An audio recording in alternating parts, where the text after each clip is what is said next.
Hello guys, स्वागत है आप सभी का आपके अपने YouTube channel GS from basics में। और आज हम लेके आए डेली करंट अफेयर 15 जुलाई 2022 के सभी इंपॉर्टेंट क्वेश्चंस। तो गाइस, अभी तक आपने हमारे चैनल को सब्सक्राइब नहीं किया है तो प्लीज़ हमारे चैनल को सब्सक्राइब कर लीजिए। आपको यहाँ पर daily current affair videos daily मिलती रहेंगी और साथ ही साथ आपको वीकली करंट अफेयर भी यहाँ पर अवेलेबल होती रहेंगी। तो चलिए गाइस, शुरू करते हैं हमारी आज की वीडियो। तो आज का हमारा पहला क्वेश्चन है, निम्नलिखित कथनों में कौन सा कथन सही है? तो पहला है हमारा, केंद्र सरकार 75वें स्वतंत्रता दिवस के अवसर पर हर घर तिरंगा राष्ट्रीय अभियान शुरू करेगी। बिल्कुल सही कथन है, क्योंकि इस साल हमारा चल रहा है, अगर देखा जाए तो 75वां स्वतंत्रता दिवस है और इसी वजह से महोत्सव बनाया जा रहा है, आजादी का अमृत महोत्सव। अब 75 साल पूरे हो रहे हैं तो हर घर तक क्या है, तिरंगा पहुंचाने का कार्य कौन करेगी? केंद्र सरकार। दूसरा है, यह अभियान संस्कृति मंत्रालय द्वारा शुरू किया जाएगा। ये बात भी बिल्कुल सही है। नेक्स्ट है, इसका उद्देश्य लोगों में देशभक्ति की भावना को जागृत करना और तिरंगे के प्रति जागरूकता लाना है। ये भी सही है, यानी हमारे सारे ऑप्शन बिल्कुल सही हैं। तो ऑप्शन डी इसका राइट आंसर है, उपयुक्त सभी। अब कुछ इंपॉर्टेंट बात अगर देखा जाए, जैसे अगर बात आती है तो ध्वज संहिता, ध्वज संहिता कब आई थी? तो ध्वज संहिता कब आई थी? ध्वज संहिता हमारी 2002 में आई थी। तो ये भी आपको याद रखना है, ध्वज संहिता कब आई? 2002 में। और हमारे तिरंगे को कब अपनाया गया था, राष्ट्रीय ध्वज को? तो 22 जुलाई 1947 को राष्ट्रीय ध्वज यानी हमारा तिरंगा अपनाया गया था। तो ये बात भी आपको ध्यान रखनी है। तो ध्वज संहिता 2022 और 22 जुलाई 1947 को हमारे तिरंगे को अपनाया गया था। तो ये बातें इस क्वेश्चन से रिलेटेड आपको ध्यान रखनी है। नेक्स्ट है हमारा अगला क्वेश्चन, 12 जुलाई 2022 को कौन सा राज्य नई शिक्षा नीति 2020 लागू करने वाला देश का पहला राज्य बन गया है? तो पहला राज्य उत्तराखंड बन गया है और उत्तराखंड ने इसे प्री प्राइमरी लेवल पर शुरू करा है। अब प्री प्राइमरी लेवल अगर देखा जाए तो प्री प्राइमरी लेवल क्या होगा? तो यहाँ स्पेशली अगर बात आती है आंगनबाड़ी की, आंगनबाड़ी में इसे शुरू करा है और साथ ही साथ अगर देखा जाए तो जो बाल वाटिका होती हैं, बाल वाटिका में भी इसकी शुरुआत की गई है। तो आंगनबाड़ी में भी शुरू किया गया है और बाल वाटिका में भी शुरू किया गया है। तो यहाँ प्री प्राइमरी लेवल पर शुरू करने वाला देश का पहला राज्य कौन सा बन गया है? उत्तराखंड। और अगर हम बात करें कि देश का पहला राज्य कौन सा था जहां पर ये पॉलिसी हमारी नई शिक्षा नीति लागू हुई थी, तो इसकी बात भी आपको ध्यान रखनी है। अगर देखा जाए हमारा पहला कौन सा था, तो पहला था कर्नाटक। तो पहला अगर देखा जाए न्यू एजुकेशन पॉलिसी यानी नई शिक्षा नीति, न्यू एजुकेशन पॉलिसी 2020 सबसे पहले तो कर्नाटक में हुई है, लेकिन अगर हम बात करें प्री प्राइमरी लेवल पर कहाँ हुई है, तो उत्तराखंड में हुई है।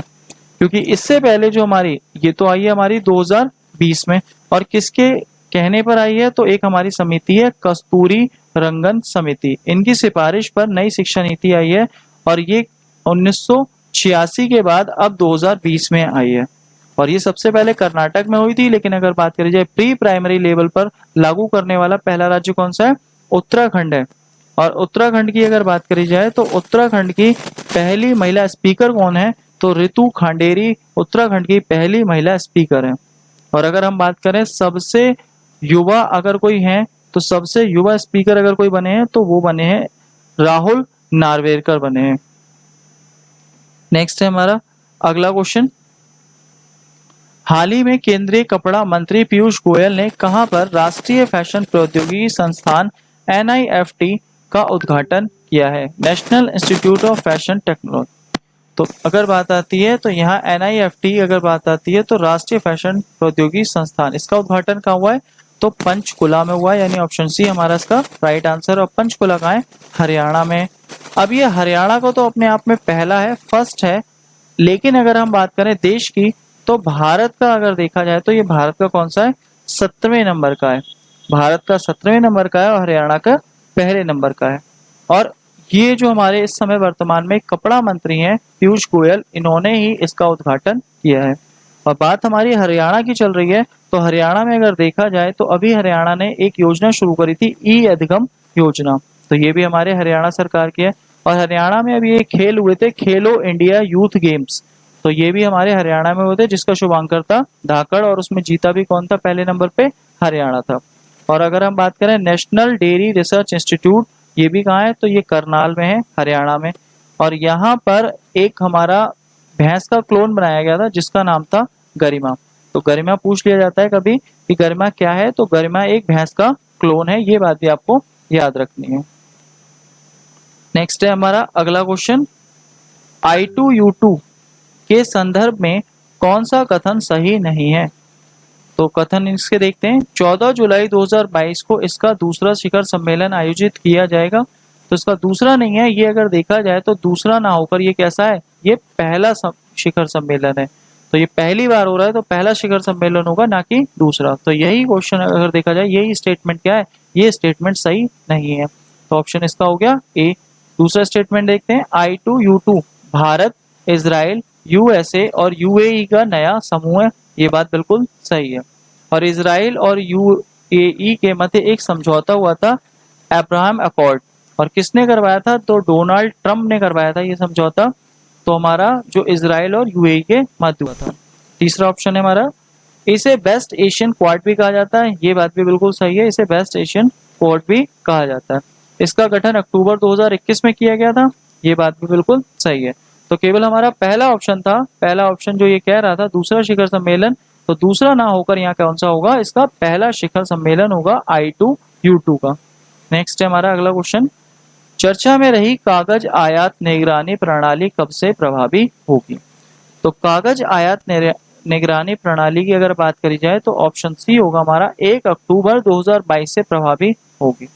अब 1 अक्टूबर 2022 से इस प्रणाली का मोटिव क्या है, तो इस प्रणाली का मोटिव ये है कि जो पहले कागज आया करते थे तो वो मुफ्त आया करते थे, लेकिन अब कागज का अगर आयात करना है तो उसके लिए भी आपको रजिस्ट्रेशन करवाना पड़ेगा, जो 75 दिनों तक के लिए वैलिड होगा। तो इसी वजह से जो कागजों के लिए रजिस्ट्रेशन कराना पड़ेगा आयात के लिए, उसी वजह से यहाँ पर कागज आयात निगरानी प्रणाली शुरू की गई है। अब इसमें सभी तरह का पेपर को लिया गया है, लेकिन सिवाय अगर हम बात करें जो प्रिंटिंग पेपर हैं जिन पर नोट की प्रिंटिंग होती है, उसे इससे बाहर रखा गया है।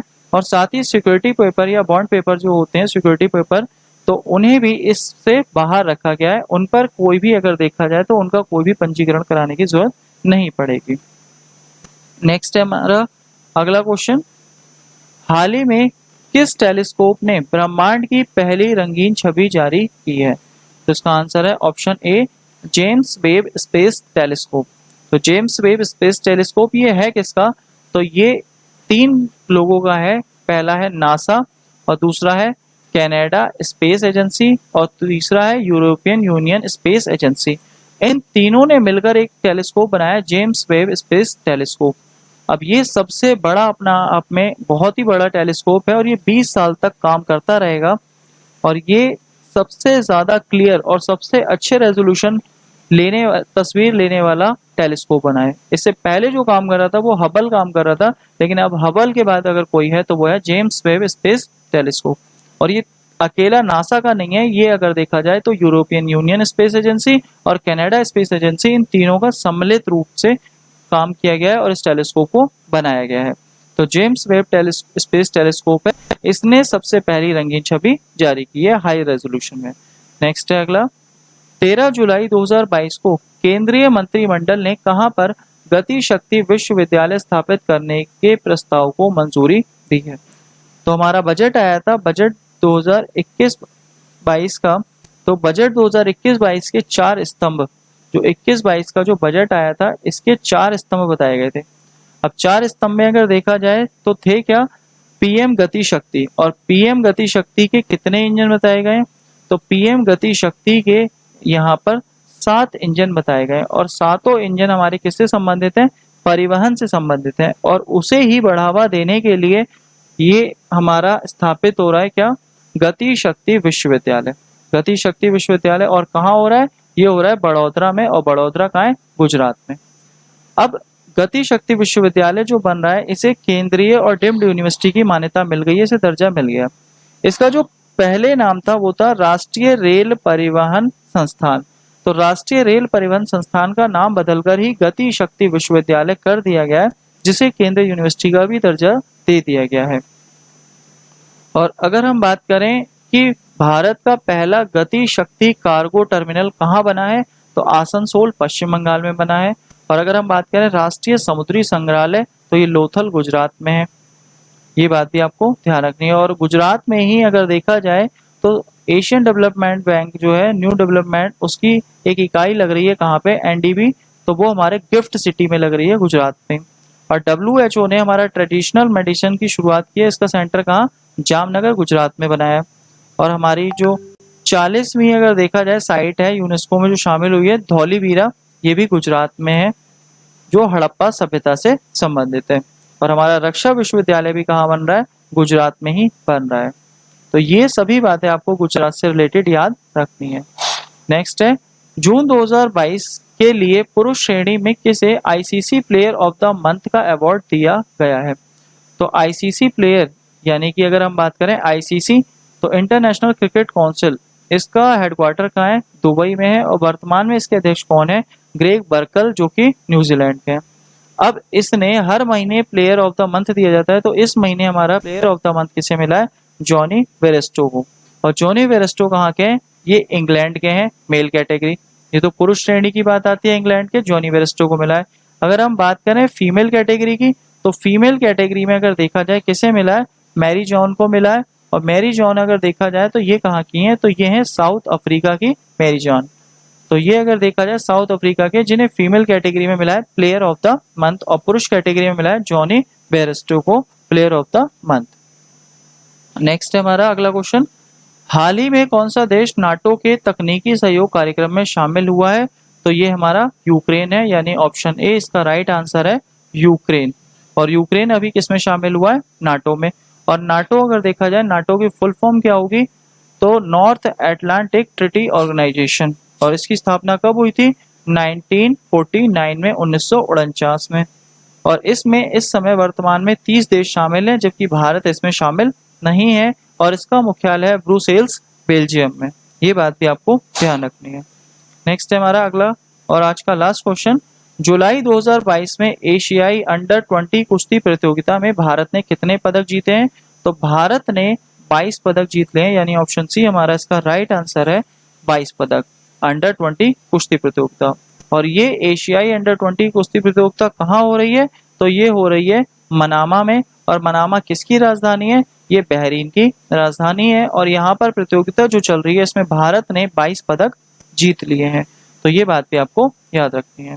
तो ये थे हमारे आज के सभी इंपॉर्टेंट क्वेश्चन और इनके इंपॉर्टेंट फैक्ट्स। और हमारी लास्ट वीडियो का सवाल है, हाल ही में किसे वाईएसआर कांग्रेस का जीवन पर्यंत अध्यक्ष चुना गया है। तो वाईएस जगनमोहन रेड्डी को चुना गया है। और अगर हम बात करें हमारा आज का सवाल, हाल ही में खबरों में रहा सिंह लीला नेशनल पार्क किस राज्य में स्थित है। तो इसका आंसर आपको हमारे कमेंट बॉक्स में देना है। और साथ ही आज की PDF फाइल आप हमारे टेलीग्राम ग्रुप, व्हाट्सएप ग्रुप या डिस्क्रिप्शन बॉक्स में लिंक दिया हुआ है, आप वहां से भी डाउनलोड कर सकते हैं। और गाइस वीडियो अच्छी लगी हो तो प्लीज वीडियो को लाइक करें, शेयर करें, कमेंट करें और चैनल को सब्सक्राइब करें। Thank you guys.